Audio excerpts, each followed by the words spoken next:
4 மாதங்களாக பிரடியில் கடுப்பும் 2 மூட்டும் கடுப்பு அரிக்கும். 2 தோள்பட்டை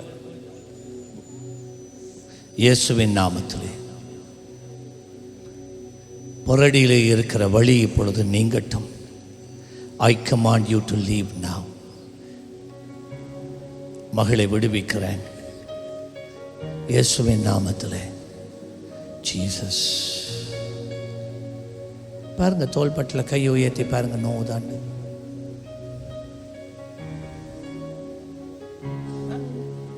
தோள்பட்டில் நோய் இருக்கு, போயிட்டு புரடியில் பாருங்க இருக்காண்டு. என்ன செய்தா தெரியும்? கடுக்குது பாருங்க, இப்ப இருக்காண்டு போயிட்டா.